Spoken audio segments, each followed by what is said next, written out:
Bienvenue sur Bulle de Bonheur, le podcast pour prendre le temps d'être heureux. Je suis Raphaël Defoucault, chercheuse inconditionnelle de Bulle de Bonheur. Ce podcast est propulsé par 2 minutes de bonheur et publié tous les jeudis.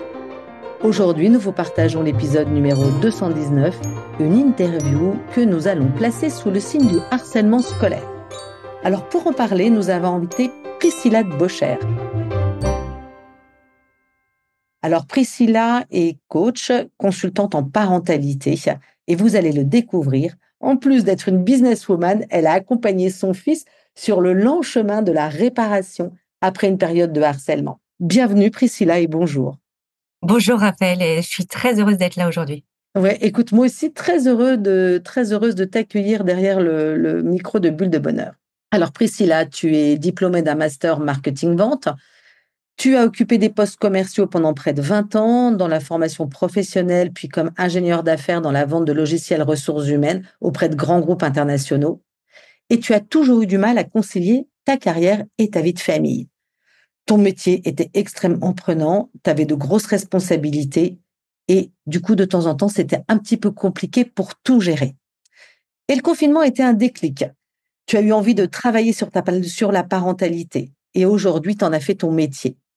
Tu as à cœur de transmettre ce qui a fonctionné pour toi et pour les parents que tu as déjà accompagnés. Tu as un site pdb-coaching.com et priscilladb_coach_parental pour ton compte Instagram. Mais de toutes les manières, on cross-postera la publication du podcast. Donc, tous nos auditeurs, tous ceux qui iront sur Insta, vous aurez accès aux deux comptes.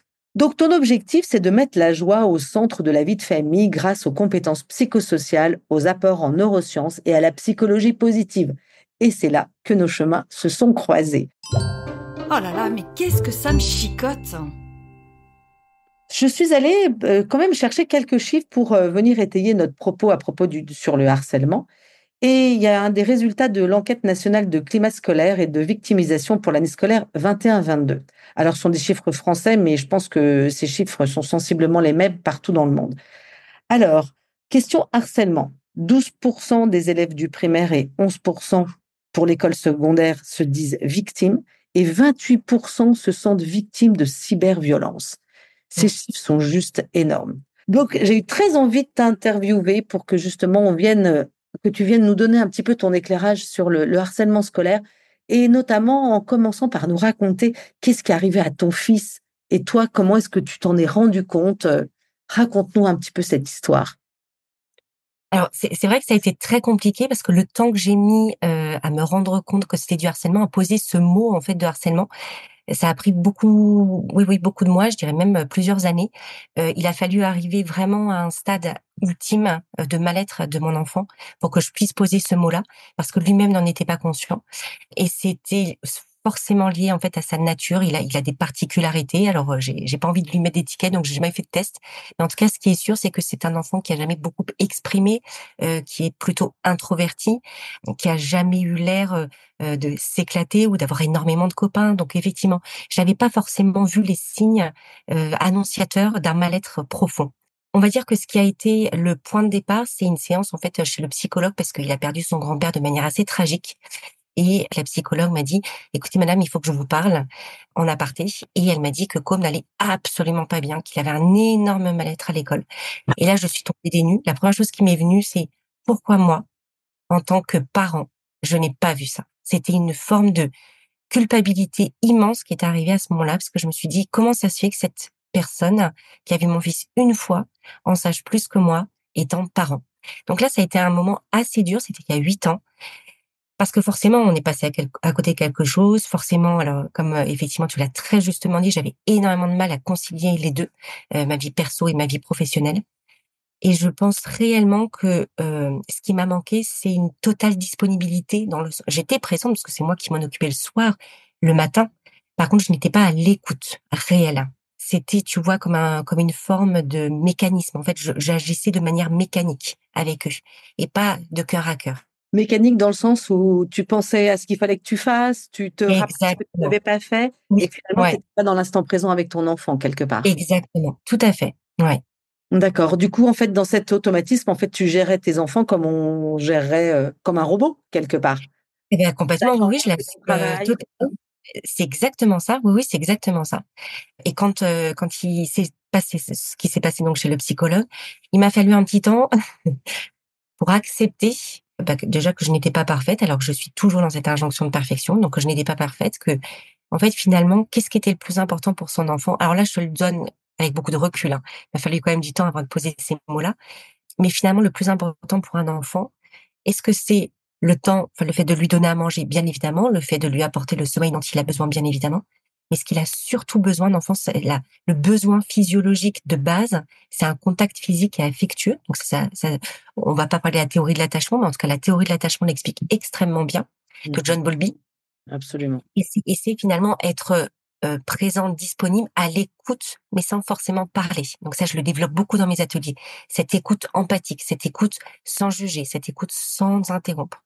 Et ça, effectivement, ça a été, un déclic pour moi. Je pense que ça a été le début d'un cheminement vers, autre chose dans ma parentalité. Alors, j'imagine qu'après ça, je trouve que ça serait hyper intéressant pour nos auditeurs qu'avec un peu de recul, comme tu disais, ça fait 8 ans, heu, il y avait certainement des petits signes un peu annonciateurs ou des red flags, des drapeaux, qui auraient pu s'allumer peut-être un poil plus tôt ou que tu aurais pu voir. En général, c'est toujours quand les choses arrivent qu'on se dit: «Mais en fait, mais évidemment, il y avait tout ça». Ces petits signes que tu as entre guillemets, à ce moment-là, peut-être pas su voir.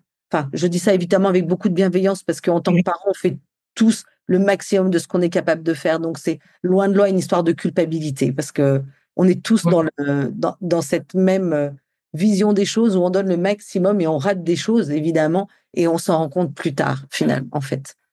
Alors, je n'ai pas su voir, je pourrais même pas dire ça. Je n'ai pas pu voir, et je pense que c'est important de le préciser, parce que quand on développe des mécanismes, qu'on reproduit en fait des mécanismes ou que, on est dans dans l'ensemble de ces injonctions sociétales, parentales, notre vécu, notre éducation, on ne peut tout simplement pas faire autrement.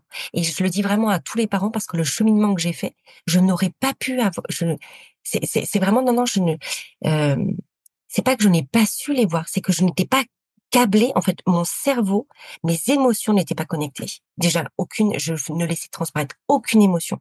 Donc forcément, je peux pas être à l'écoute de l'émotion de mon enfant si moi-même je n'écoute pas mes propres émotions. Vraiment, je le dis, c'est effectivement un robot. J'étais un espèce de robot où je faisais ce qu'il y avait à faire, mais pas de connexion, en fait, en lien avec mon enfant. Donc je n'ai pas pu voir ces signes-là. Maintenant, avec du recul et maintenant que j'ai pu m'informer, me former et m'informer, sur le fonctionnement du développement, le fonctionnement de l'enfant, le développement de l'enfant, le fonctionnement du cerveau, je suis en mesure de dire que ce que j'aurais pu voir, c'est effectivement un repli sur soi extrême. Même si mon enfant a des particularités, c'est quand même pas normal qu'il ne parle pas. À ce point, c'est pas normal qu'il soit dans cet état dépressif, j'aime pas ce terme-là, mais cet état de tristesse, voilà. Cet état de tristesse assez régulier, voire parfois permanent. Et voilà, pas de joie, pas de sourire. Alors effectivement, mon fils, comme je disais, il a des particularités et vraiment on sourit, au bout de 1 mois, et mon fils n'a pas souri, en fait, à 1 mois. Il a souri très, très, très, très tard. Il a parlé très tard. Et aujourd'hui, c'est l'un des meilleurs de sa classe. Donc je préfère tout de suite dire, il n'y a pas de retard intellectuel. Voilà, je préfère préciser ça. Ce qu'on peut identifier, c'est un changement de comportement ça va être, une perte d'appétit, ça va être un problème de sommeil. C'est vrai que moi, il avait beaucoup de difficultés de sommeil, phases de somnambulisme assez importants. Oui, donc la tristesse, j'en ai parlé, des troubles de l'humeur, un renfermement et puis le fait qu'il n'ait pas de copains, stables. Non, je vais rajouter quelque chose. Il y avait pas l'envie de jouer. C'est fondamental pour un enfant. Ça fait partie des besoins vitaux d'un enfant de Bien jouer. sûr. Mmh. Absolument, absolument. J'ai envie de te poser une question, à toi. Tu nous partageais tout à l'heure que, tu étais quelqu'un qui était un peu dans l'injonction de la perfection. Du coup, avec, ce souhait de réussir et de faire tout bien. Est-ce que le fait de t'être reconnecté à tes émotions, ça t'a fait faire un petit pas vers le lâcher prise? Ah oui, tout à fait. Ouais, ouais, c'est exactement ça. En fait, c'est comprendre d'où viennent nos réactions disproportionnées ou nos mécanismes de défense ou notre robotisation, dans notre quotidien. C'est comprendre tout ça qui m'a permis tout simplement de poser des mots sur mes comportements et du coup lâcher prise sans aucune culpabilité. J'ai toujours en fait cette injonction de perfection en moi. Là donc je suis effectivement entrepreneur depuis moins d'un an et effectivement je travaille plus de 10 heures par jour et je suis toujours autant engagée, mais différemment. Mais Je suis différemment. engagée, mais pas au détriment de mes enfants, pas au détriment de ma famille. Mmh mh. Mmh. D'accord, donc en fait, de toute façon, quoi qu'il arrive, on a une nature et cette nature-là, on ne la bouge pas tant que ça. Mais par Oui, contre, ce qui est intéressant, c'est d'arriver à trouver un équilibre, en fait, pour que ça soit pas nuisible, à son environnement comme à soi-même, d'ailleurs. c'est exactement ça. Ouais, ouais. Je trouve que ton partage est très intéressant parce qu'être beaucoup dans le contrôle aussi, c'est une manière pour se sécuriser. Parce qu'on a de Complètement. l'inquiétude et du coup, on cherche à se sécuriser un petit peu en contrôlant un peu tout ce qu'il y a autour de soi et que finalement, au bout d'un moment, c'est pas forcément la meilleure des stratégies, pour les enfants qui, quelque part, ont besoin d'autonomie. Ouais. Il y a quelque chose aussi avec le recul que j'ai identifié, que je n'aurais donc pas pu, à l'époque, c'est que la relation que j'ai avec mon fils aujourd'hui n'a plus rien à voir avec la relation que j'avais avant. Et qu'est-ce qui a changé? C'est qu'il me parle. Il me parle dans le sens, il a un souci, il m'en parle. Il a vécu une journée difficile, il m'en parle, ce qui n'était pas du tout envisageable il y a 8 ans. Par contre, quand j'ai pris à cœur, en fait, ce sujet-là, donc après que la psychologue m'en ait parlé, donc j'en ai parlé avec mon fils, je suis intervenue auprès de la directrice qui était absolument extraordinaire. Il m'a dit: «Merci» et alors là, j'ai fondu en larmes parce qu'en fait, j'ai compris qu'il attendait ça depuis longtemps, Ah, OK. mais il n'avait pas réussi à le verbaliser. Mmh. C'est hyper touchant, hein. Merci de ton témoignage parce que je pense qu'il parlera à beaucoup de mamans et puis certainement, ça aidera certaines d'entre elles à mieux saisir, à mieux comprendre et puis j'aime quand tu nous partages le fait de t'avoir ces relations de qualité avec ton enfant, c'est tellement important parce Mmh, que si on arrive à les instaurer le jour où l'enfant a un souci, il a cette capacité à venir parler à son parent parce qu'il sait qu'il sera écouté, comme tu le disais tout à l'heure, qu'il ne sera pas jugé. Et du coup, ça sont des mmh, choses qui sont véritablement hyper importantes. C'est dans cette idée-là que j'écris le jeu 2 minutes de bonheur en famille, justement, c'est pour exactement. favoriser ces échanges-là. Priscilla, par rapport à ce que tu amenais dans ce dont on parlait autour du harcèlement, je voulais savoir que selon toi, quelles sont ces compétences qui sont à développer pour prévenir justement ce harcèlement? Donc toujours du point de vue des parents, parce qu'effectivement, il y a aussi les professionnels, on pourra peut-être en parler. Pour les parents, j'en ai un tout petit peu parlé, mais vraiment, ça a l'air vraiment banal et pourtant c'est tellement difficile, c'est l'écoute. Et Mmh. l'écoute, ça s'apprend. Et j'ai appris lors de ma formation ce que c'était la réelle écoute. Et une vraie écoute, c'est une écoute où on n'a pas d'attente derrière. C'est une écoute où on ne juge pas. C'est une écoute où on n'interrompt pas. Il y a Thomas Dansembourg, que tu connais peut-être, hein, qui Bien a sûr. été, un avocat dans une ancienne vie et qui maintenant s'est reconverti, en tant que psychologue. Il donne beaucoup de conférences. Il a dit cette phrase qui m'a vraiment marquée, c'est: «Nous ne savons pas que nous ne savons pas écouter». Mmh. Et c'est tellement vrai, parce que personne n'est conscient de ça. Et moi, vraiment, je me suis dit: «Non mais super, si ma formation, il y a 2 mois sur l'écoute, je vais clairement m'ennuyer parce que j'ai fait ça quand même toute ma vie et tout dans mon passé de commercial». Bah non, j'ai été bluffée et j'ai commencé à savoir écouter à ce moment-là. Et maintenant, pour vous te donner, une anecdote, mon fils, donc toujours le même, j'en ai 2 mais je parle de celui-ci, aujourd'hui. Quand parfois il a quelque chose à me raconter qui est un petit peu lourd, parce que je ne sais pas écouter tout le temps, je suis encore en chemin et j'apprends encore, hein, c'est très difficile. Des fois, le soir, quand je le couche, il me dit: «Maman, j'ai besoin que tu m'écoutes, mais en écoute silencieuse», parce que j'ai appelé ça l'écoute silencieuse. Et il me le dit, mais c'est précieux parce que je me Carrément. mets en posture. Et à Donc c'est côté de ça, silencieux. je trouve qu'on n'est pas en mesure d'écouter tout le temps. Ça, clairement, parce que, on a d'autres choses en tête, parce que maintenant, ce que je trouve intéressant dans ces cas-là avec les enfants, d'ailleurs comme dans un monde professionnel, hein, c'est pareil, c'est de postposer, de déplacer en fait ce moment-là. J'ai entendu, j'ai compris que tu avais besoin qu'on se parle. Il y a pas de problème, je serai disponible pour toi, mais là, je ne le peux pas. Mais par contre, on se donne rendez-vous demain matin, dans 1 heure, dans une demi-heure, laisse-moi le temps de terminer ce que je suis en train de faire et ça, je trouve que c'est très, ça fonctionne vraiment extrêmement bien. Alors ça ne veut pas dire qu'il faut l'oublier dans la foulée, hein, parce que ça marche pas. L'enfant a avant tout besoin qu'on soit juste avec lui, que quand on fasse les choses qu'on dit, en fin de compte. Mmh. Et il y a une deuxième chose aussi qui me fait rebondir aussi sur ce que tu disais, c'est que l'écoute silencieuse. Et j'aime beaucoup cette phrase qui dit on a deux oreilles et une bouche, c'est pas pour rien. Ouais. Alors, je vais rebondir sur ce que tu disais parce que c'est fondamental ce que tu viens d'évoquer. Il y a effectivement cette première compétence qui est l'écoute empathique, l'écoute silencieuse, selon comment on l'appelle. Le deuxième point fondamental, ou pour moi c'est une compétence psychosociale, c'est être à l'écoute de ses besoins. Ouais. Et en fait, c'est évidemment ce que tu évoques, c'est qu'on n'est pas en capacité d'écouter, on n'a pas la disponibilité mentale pour écouter, donc on reste humain. Par contre, nous, on est adultes et on s'occupe d'enfants qui n'ont pas cette maturité du cerveau, puisque le cerveau est mature à 25 ans. Alors, on a la capacité effectivement de patienter à l'âge de l'adolescence. Oui, on peut patienter. Par contre, un enfant, jusqu'à 6 ans, il n'a pas cette capacité, cette maturité du cerveau pour patienter. Donc il faut au mieux, on fait bien sûr en fonction de nos capacités, pouvoir répondre à son besoin le plus rapidement possible. Parce que le fait, si on ne répond pas à ce besoin, la conséquence de ça, c'est que ça va générer chez lui un mal-être. Donc on dysfonctionne, hein, réellement, notre corps dysfonctionne. Donc ce sont les neurosciences qui nous ont montré ça. Et du coup, ça va engendrer un comportement disproportionné.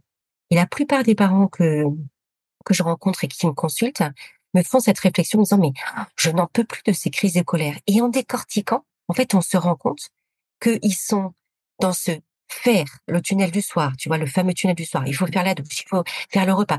Mais à aucun moment, ils se posent juste 5 minutes quand ils rentrent du travail. Ce que je n'ai pas fait, hein, donc ce que je n'ai pas, enfin, ce que je fais maintenant, mais ce que j'ai pas fait pendant des années. Mais ils se posent et ils prennent le temps, juste 5 minutes, de se poser et de prendre la température. Et ça peut être, voilà, une petite astuce, ça peut être bonjour tout le monde, enfin bonjour les enfants, je suis content de vous revoir. On peut se mettre en condition parce que c'est pas forcément une joie à chaque instant de revoir ses enfants. Faut aussi l'assumer et l'accepter. Donc se mettre en condition et dire alors c'était comment pour vous aujourd'hui? Moi j'ai des enfants qui ne parlaient pas. On faisait la météo. C'est comme ça ou comme ça. Oui, Attends, je reprends juste pour les auditeurs. Donc, le pouce, c'est le pouce en l'air, ça va. Après ça, de moitié, donc mis de manière horizontale, moyen. moyen, et en Ouais, bas, ça va pas du tout. voilà. Et juste le fait de faire ça avec des enfants, on va dire à partir de, allez, 3 ans, je pense Ouais. que c'est possible. Et moi, je le fais encore à 14 ans, quand c'est compliqué pour parler. Juste ça nous permet, nous, en tant que parents, de prendre la température. Est-ce que la soirée va être difficile? Mhm. Et du coup, on se met en condition parce que nous, on a cette faculté de le faire que n'a pas un enfant. Le Si le pouce pouce, est en bas ou si le pouce est au milieu, se mettre en pleine disposition de se dire, il peut y avoir des comportements, ce qu'on appelle nous des comportements inadaptés en tant que parents. Donc des crises, des pleurs, des chamailleries en fratrie. C'est sûr que ça va se passer parce que ça va être leur moyen d'exprimer leur mal-être. Mhm. Tu me posais la question effectivement tout à l'heure de comment repérer. Ça peut être aussi la manière de repérer le soir quand il y a ces comportements, ce que nous on appelle en tant que parents inadaptés. Programme phare, qu'est-ce que tu pourrais nous en dire? Alors le programme phare a été à l'initiative donc du ministère de l'Éducation et il est dispensé à la fois dans les écoles primaires, dans les collèges et dans certains lycées. Le programme phare a le mérite d'exister, donc c'est pour ça que je suis vraiment contente que les choses bougent parce qu'effectivement déjà on a mis un mot sur ces situations de mal-être. Pour moi à l'époque, pour mon fils, ce n'était pas du harcèlement, c'était un sentiment de mal-être. Mais le programme phare euh, doit être complété parce que il ne voit que l'aspect sanction. Il y a un fautif toujours dans l'affaire et il y a un responsable. Et on va punir le responsable et on va victimiser le fautif. Et en fait, il faut changer aussi ce paradigme-là. C'est-à-dire qu'aujourd'hui, et mon fils, c'est ce que j'ai également pu vivre avec lui, c'est que au départ, il était très content que je m'empare du sujet parce que son appel à l'aide était enfin écouté. Par contre, très rapidement, il n'a plus parlé. Très rapidement, il ne me racontait plus. Et pourquoi? Parce que une victime, on va dire de harcèlement, on va l'appeler comme ça, même si j'aime pas trop ce terme-là, mais en tout cas, celui qui subit en fait des attaques physiques ou verbales, pour mon fils c'était les deux, il a cette peur intrinsèque d'aggraver la situation. Donc forcément, s'il parle à un adulte, donc d'abord quand il en peut plus, donc mon fils était à un état, donc il parlait de suicide hein, quand même, il était dans un état tel que il avait besoin d'être entendu, ce qui a été fait. Par contre, l'étape d'après, il était suffisamment en confiance pour me parler, mais il ne me racontait plus le quotidien parce qu'il ne voulait plus qu'un adulte intervienne. Et en fait, vraiment, ça c'est important à savoir parce que le programme phare va mettre en médiation en fait le harceleur et l'équipe pédagogique pour qu'ils s'engagent à changer son comportement.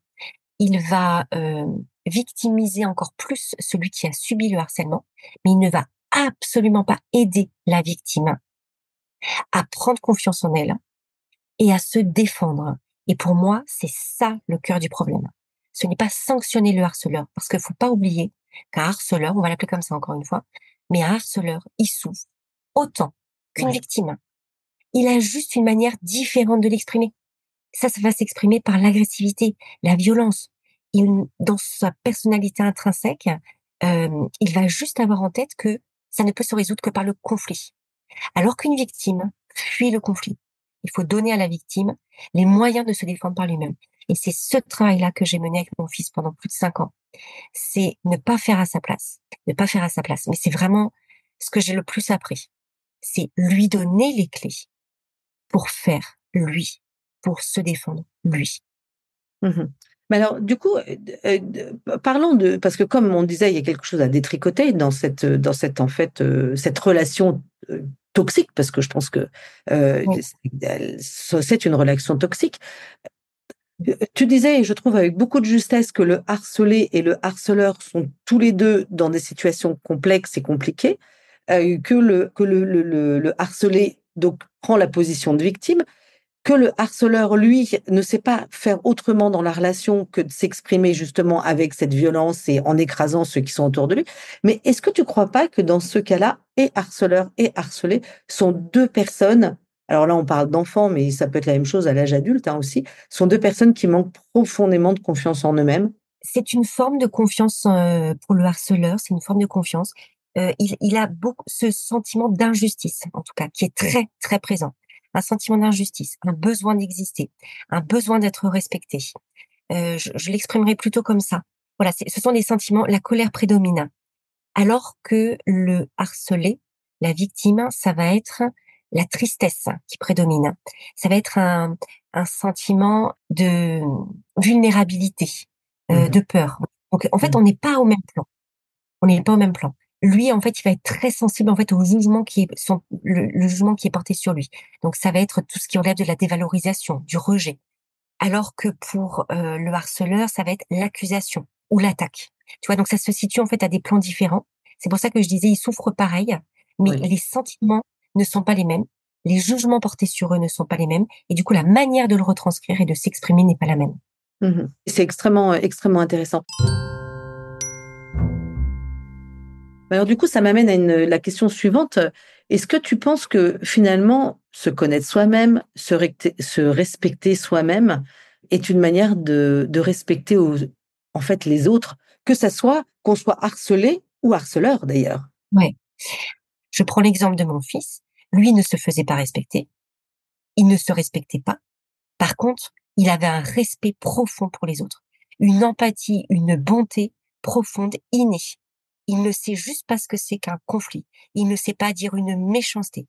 Il ne sait et il ne veut pas. En fait, quand je lui disais, il faut que tu te défendes, il faut que tu répondes ça, on faisait des battles de répartie. Impossible. Il me dit, maman, je ne sais pas faire. Et je le mettais dans cette incapacité.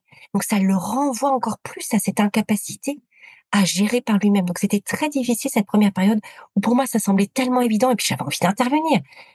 Surtout pas. Si j'ai vraiment ce conseil-là à donner aux parents, c'est en aucun cas résoudre le problème à la place de l'enfant. Par contre, lui apporter cette écoute et trouver quelqu'un, si vous n'avez pas ces billes-là, trouver quelqu'un, un thérapeute, un coach, qui saura aider l'enfant à se défendre et lui donner confiance en ses capacités, avec sa manière de faire. Mais vous pouvez pas obliger un enfant à avoir de la répartie ou à se défendre si ce Mmh. n'est pas dans sa Dans sa nature personnalité, et sa dans sa nature. personnalité, bien Exactement. sûr, clairement. Par contre, ce que effectivement, il y a des, victimes, donc là, je vais, par exemple, prendre l'exemple de mon deuxième fils qui, lui, est plutôt débrouillard et qui a aussi été embêté à l'école, donc je ne parle pas de harcèlement là. Lui, clairement, effectivement, quand on lui manque de respect, sa première réaction va être l'attaque et donc il va manquer de respect aux autres et quand on va en parler, il va être exactement ce que je t'expliquais tout à l'heure. «Mais tu te rends compte? Cette injustice, mais c'est complètement injuste, mais tu te rends compte ce qu'il m'a fait?» et cetera et cetera. Donc il y a les 2 cas sont possibles. Ce que je veux dire, c'est que, l'objectif, c'est vraiment de travailler sur l'amour de soi pour une victime Parce qu'un harceleur, ça va être un travail différent. Ça va plutôt être de l'ordre de je t'écoute, tu existes, tu es important. Génial. J'imagine que tu te bases, sur, toutes les techniques que tu peux avoir pour accompagner les parents sur, des techniques qui sont éprouvées, déjà utilisées? Qu'est-ce que tu utilises un peu comme principe ou comme technique? Alors, j'utilise énormément d'outils et de techniques dont tu parlais, que j'adapte en fait en fonction de la situation.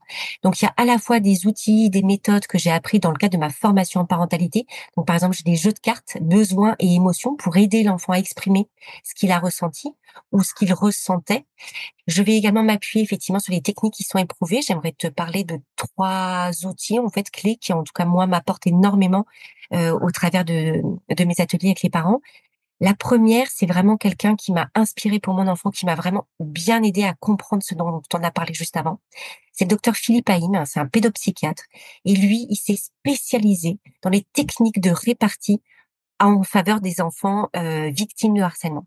OK. Donc, il a vraiment réussi à parler à ces enfants-là, ces enfants qui, comme mon fils, ne veulent pas se battre. Donc, le docteur Philippe Haïm a développé en fait une technique de répartie à destination des enfants vulnérables, des enfants victimes de harcèlement. L'idée, c'est de montrer que quand on est dans l'attaque, quand on est dans la répartie, dans l'attaque et qu'on répond, ouais, toi-même, ça ne peut qu'engendrer une autre insulte. Le problème, c'est que le harceleur est beaucoup plus fort que la victime. Donc, c'est un jeu sans fin et nous souffrons en tant que victime. Alors, et ça correspond à la victime qui n'aime pas, comme je te le disais, dire de méchanceté ou être dans l'attaque. Dire, ouais, c'est vrai que là, c'est pas terrible. En acceptant ça, mais aujourd'hui, c'est pas terrible. Tu as le droit de penser que ça. Ça ne veut pas dire que je ne suis pas terrible tous les jours. T'es pas intelligent. Ouais, c'est vrai que là, ce que je viens de dire, c'était pas forcément, mais tu as le droit de penser ça. Ça ne veut pas dire que je le suis. Et ça rejoint d'ailleurs les accords Toltec. Bien sûr, c'est éviter de mettre des étiquettes, quoi, et de se mettre des étiquettes. Ou de prendre pour argent comptant ce qui nous est dit et Oui. pour se protéger. Mmh. Éviter de se dire: «C'est pas parce qu'on me dit que je suis pas intelligente, que vraiment je suis pas intelligente».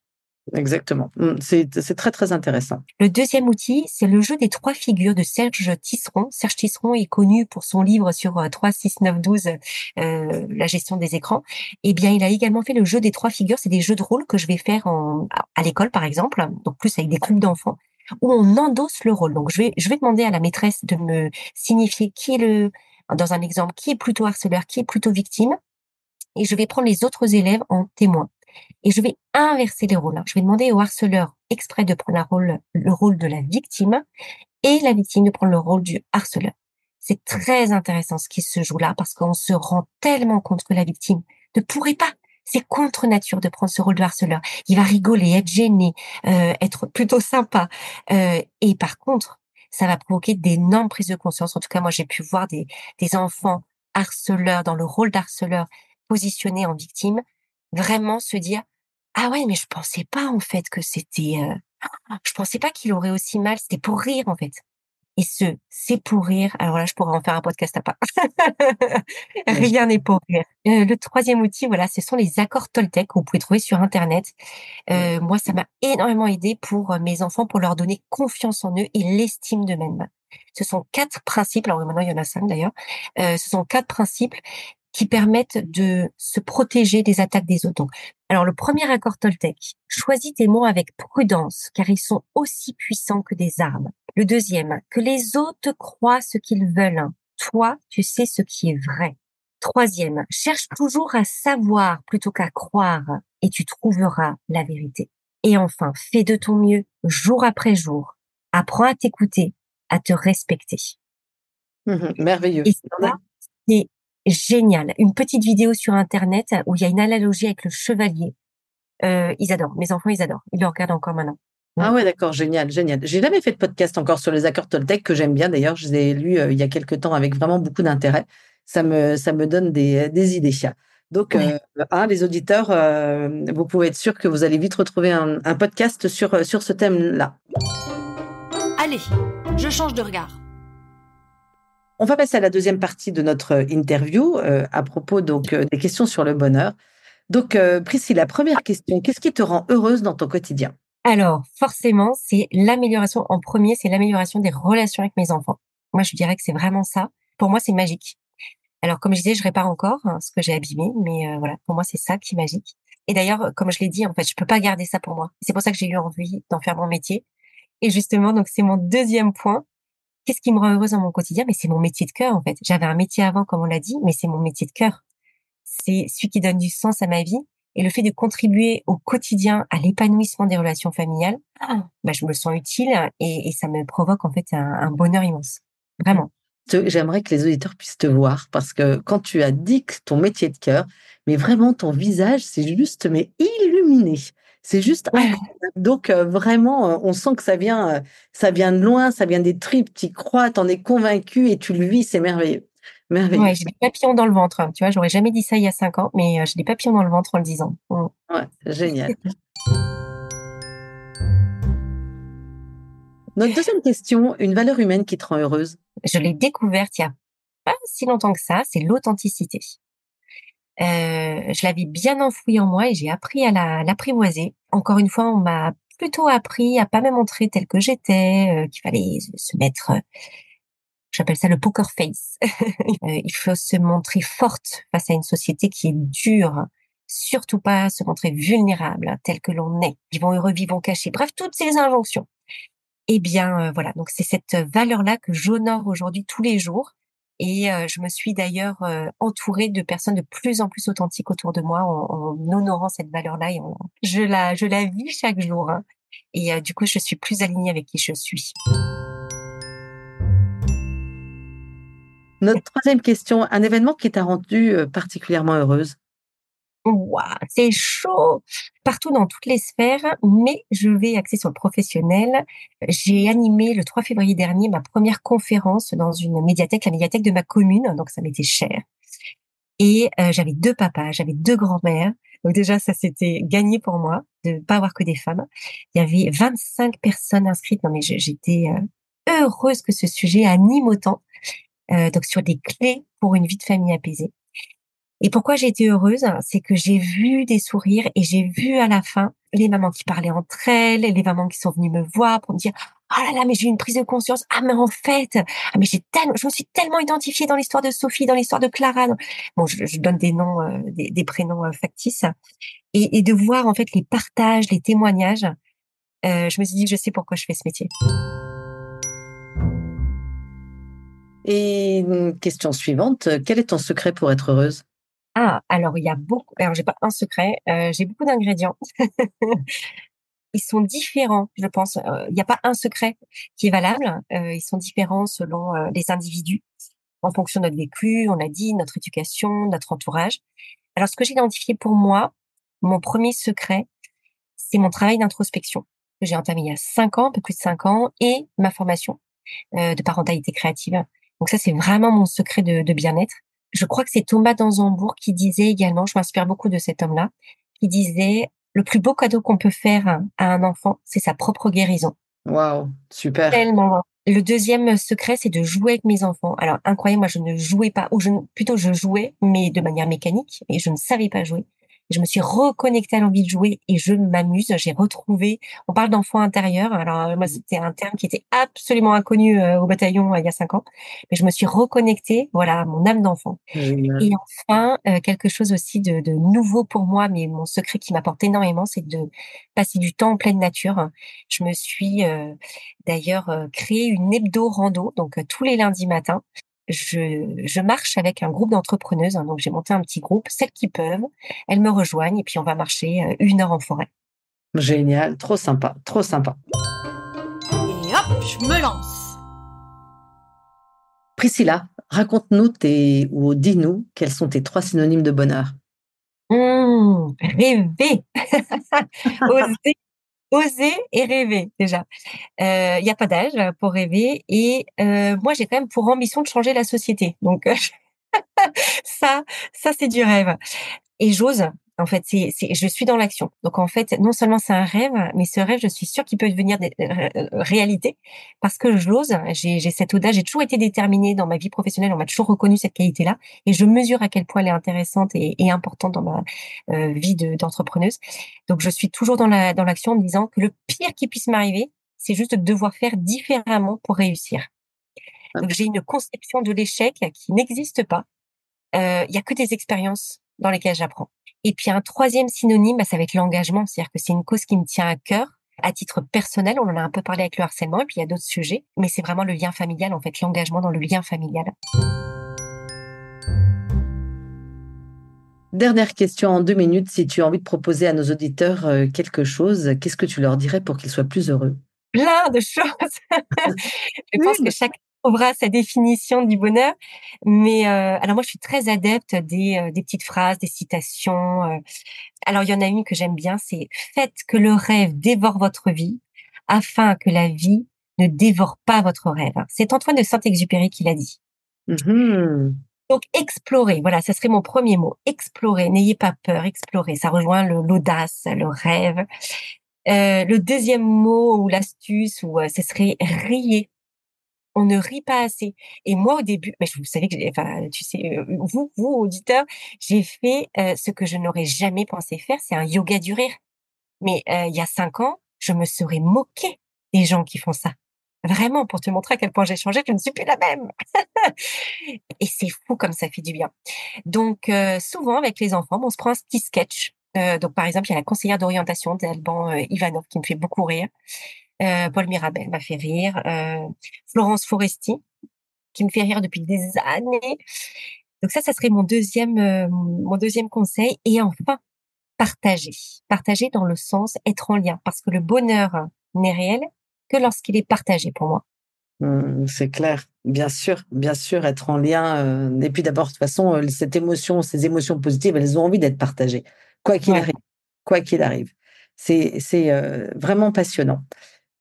Écoute, on a une tradition à Bulle de Bonheur, on termine toujours par une petite mousse, donc qui est une citation inspirante. Alors j'en ai trouvé une, je trouve, qui résume assez bien tout ce qu'on a pu échanger et qui nous vient d'un auteur américain du 19e siècle qui s'appelle Napoléon Hill et qui dit: les gens qui ont du succès sont ceux qui ont le plus grand respect pour eux-mêmes et pour les autres.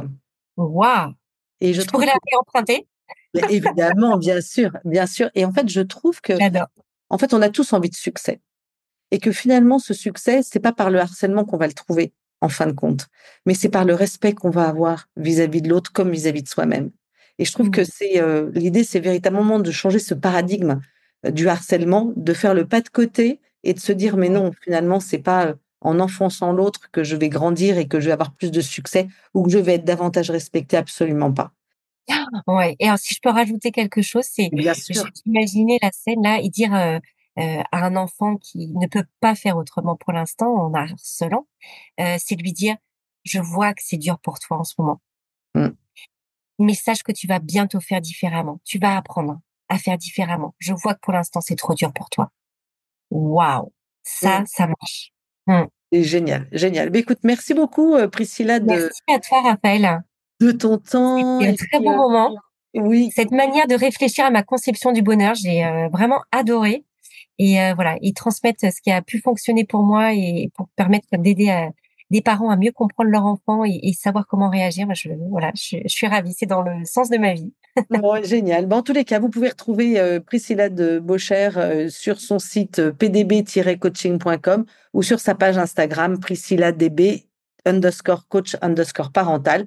Et ça, de toutes les manières, tout sera cross-posté avec notre compte Instagram 2 minutes de bonheur. Merci à tous pour votre écoute. Génial. Merci Priscilla. Et ben avec Bulle de Bonheur, prenez le temps d'être heureux. Merci pour votre écoute. Si vous avez aimé, dites-le nous avec 5 étoiles. Laissez vos commentaires et envoyez des bulles de bonheur à vos amis et partagez ce podcast. Inscrivez-vous à la newsletter en allant sur notre site 2 minutes de bonheur pour être notifié des prochains épisodes. C'est aussi très facile de nous trouver sur les réseaux sociaux, Facebook et Instagram. Il suffit de chercher 2 minutes de bonheur. Bulle de bonheur est propulsée par 2 minutes de bonheur, des outils pour créer du lien et prendre le temps d'être heureux.